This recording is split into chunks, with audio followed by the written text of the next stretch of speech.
Hello everyone, কেমন আছো সবাই? আমরা এখন হচ্ছে সদৃশ সমান্তরাল বলের যে সেকেন্ড ম্যাথটা সেটা করব। হ্যাঁ, তো ম্যাথটা ছিল হচ্ছে আমরা একটু পড়ার চেষ্টা করি। ম্যাথটা সহজ একটা ম্যাথ ছিল, হ্যাঁ, বেশি টাইম লাগবে না আশা করি। দেখো একটু মনোযোগ সহকারে। তো ম্যাথটা ছিল হচ্ছে যে এবি দণ্ডের এক প্রান্তে 10 কেজি ওয়েটের একটি বস্তু ঝুলিয়ে ওই প্রান্ত হতে 1 মিটার দূরে একটি খুঁটির সাহায্যে দণ্ডটিকে আনুভূমিক রাখা হয়েছে। ক্লিয়ার? তো খুঁটির উপর চাপ 30 কেজি ওয়েট হলে দণ্ডের ওজন ও দৈর্ঘ্য নির্ণয় করো। সিম্পল একটা ম্যাথ, সহজ একটা ম্যাথ। এই টাইপের ম্যাথ দেয় হচ্ছে তোমার টাইম সেভ করার জন্য। বারবার বলতেছি সেম কথাটা। হ্যাঁ, তো আমরা আগেও বলছি এই টাইপের কথা যে তোমার কোন একটা সহজ ম্যাথ দেয়, আসলে তুমি যদি মাথাটা ঠান্ডা করে সেটা খুব শর্ট টাইমের ভিতরে সেটা করে ফেলতে পারো আর কি। হ্যাঁ, তো তোমরা সদৃশ সমান্তরাল বলের ভিডিওটা থিওরিটা দেখছো আশা করি। তো যারা দেখো নাই তারা অবশ্যই সেই ভিডিওটা দেখে সদৃশ সমান্তরাল বলের যে থিওরি আছে আমাদের ভিডিওটা আছে সেটা দেখে তারপরে এটা দেখবো আর কি। ক্লিয়ার? আমি ডেসক্রিপশনে তোমাদের সদৃশ সমান্তরাল বলের যে ভিডিওর লিংকটা সেটা দিয়ে দিব আর কি। বুঝা গেছে? তো এখন আমরা দেখি, তো কোশ্চেনটা আমরা একটু পড়লাম। তো কোশ্চেনটা বোঝার চেষ্টা করি। ফার্স্ট লাইনটা যে এবি হচ্ছে, এটা দেখতে পাচ্ছ তোমরা এখানে যে এবি হচ্ছে তোমার সেই দণ্ডটা যার এক প্রান্ত বলতে আমরা ধরে নিচ্ছি যে বি প্রান্তে 10 কেজি ওয়েট একটা বস্তু তুমি ঝুলাইছো। ক্লিয়ার? এই যে বি প্রান্ততে 10 কেজি ওয়েটের একটা বস্তু তুমি ঝুলাইছো, নিচের দিকে ক্রিয়া করতেছে তার বলটা।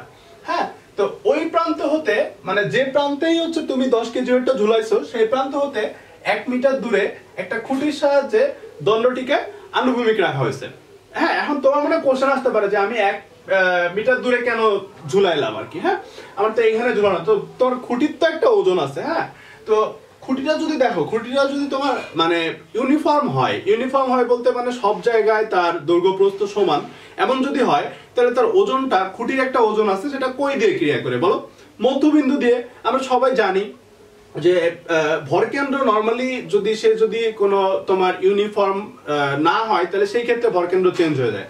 মানে তাহলে এবি এর যে ওজনটা, এবি দণ্ডের যে ওজনটা, সেই ওজনটা কই দিয়ে ক্রিয়া করবে? দেখো যে এবি এর দৈর্ঘ্য যদি তোমার টোটাল দৈর্ঘ্যটা যদি তোমার এল হয়, তাহলে এর যে তোমার যে ওজনটা, সেই ওজনটা ক্রিয়া করবে হচ্ছে ঠিক মধ্যবিন্দু দিয়ে। মানে এখান থেকে এটুকু হচ্ছে কত বলো? L/2, মানে পুরা দৈর্ঘ্যটা যদি L হয়। বুঝা গেছে? তো আমরা ধরে নিচ্ছি যে তার যে ওয়েটটা, সেই ওয়েটটা হচ্ছে কত দেখো? W। ক্লিয়ার? তো এখন এক প্রান্ত হতে 1 মিটার দূরে তুমি একটা খুঁটি রাখছো। হ্যাঁ, এখন জিনিসটা একটু এইভাবে চিন্তা করো যে এখানে ওজন আছে W, এখানে ওজন আছে হচ্ছে 10 কেজি। এই দুইটা ওজনকে নিউট্রালাইজ কে করতেছে? দেখো, নিউট্রালাইজ করতেছে হচ্ছে এই খুঁটিটা। তাইলে এই দণ্ডটার এই পাশে কি আছে না আছে সেটা কিন্তু আমরা পুরোপুরি ভুলে গেলেই চলে। ক্লিয়ার? তাহলে আমার এখানে দুইটা বল, একটা হচ্ছে W মানে খুঁটির ওজন, আর একটা হচ্ছে তোমার এই 10 কেজি ওয়েট। বুঝা গেছে? তো এখন এই খুঁটির উপর যে চাপটা, সেই চাপটা বলছে হচ্ছে কত কেজি ওয়েট? দেখো 30 কেজি ওয়েট। মানে এটার উপর যে প্রেসারটা পড়তেছে সেই প্রেসারটা হচ্ছে কত? দেখো সেই প্রেসারটা হচ্ছে 30 কেজি ওয়েট। তুমি একটু খেয়াল করো তো যে W আর 30 এর যে তোমার যে লব্ধি, সেই লব্ধি আসলে 30 না? হ্যাঁ, তো সমান্তরাল সদৃশ সমান্তরাল বলের লব্ধি যদি 30 হয়, একটা বল যদি 10 হয়, তাহলে আরেকটা বল কত হবে বলো? W ইকুয়াল টু হবে হচ্ছে 20 কেজি ওয়েট। শেষ, অঙ্ক সলভ করা শেষ, মানে একটা পার্ট শেষ, ওজনটা আমরা পেয়ে গেছি।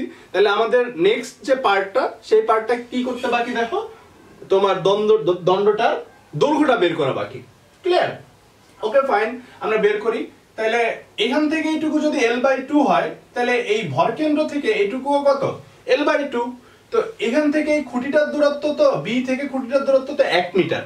তাহলে এই ভরকেন্দ্র থেকে খুঁটিটার দূরত্ব, এই পাশের যে দূরত্ব, সেই দূরত্বটা কত হবে দেখো তো?